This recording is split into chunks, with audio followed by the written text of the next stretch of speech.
For more on the challenges Yemen faces in dealing with al-Qaeda and other problems, we're joined by Bernard Hakel, a professor of Near Eastern Studies at Princeton University. Thank you very much for joining us. Thank you.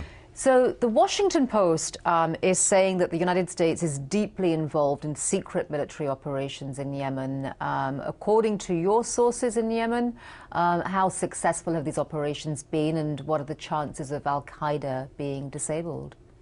Well, the U.S. government has supported some elements within the Yemeni government to fight, ostensibly to fight al-Qaeda. In fact, oftentimes the government has used these forces against their domestic enemies, and the U.S. has used a very successful attack using a Predator drone once, killing an al-Qaeda operative. But every other strike that I know of has not been successful.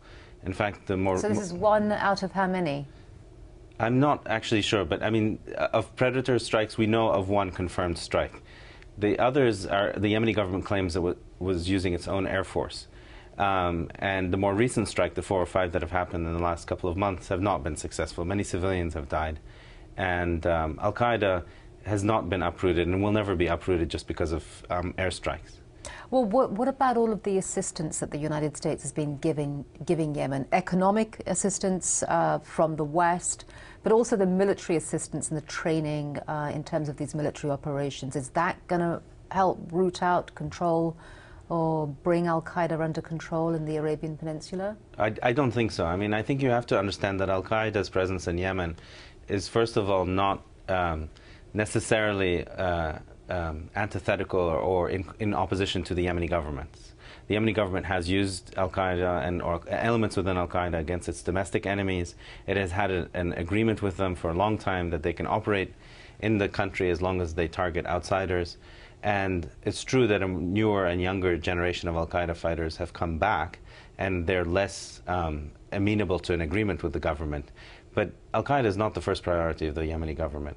It has many other problems, but will still use al-Qaeda as an excuse to get Western funding. Right. I mean, you've written about the multiplicity of problems that Yemen does face, and you've even talked about it perhaps becoming a failed state, perhaps in a decade from now, in the same way that Somalia is seen as a failed state. What do you see? Talk a little bit more about what you see these problems to be. I mean, there are some fundamental problems that have to do with the way the country is run. I mean, the president has been president since 1978, and he has deliberately prevented institutions from being built, institutions that would allow for proper governance, transparency, and accountability. And just very briefly, if Washington isn't going to be a solution here, what will help solve this problem? Well, I have argued, and I think that the solution is really a regional one. The Saudis, especially because they are the dominant force in the region, but also the Gulf countries must get together and find a variety of ways to deal with Yemen's problems. Okay, Bernard Hakel, thank you very much for joining us. Thank you.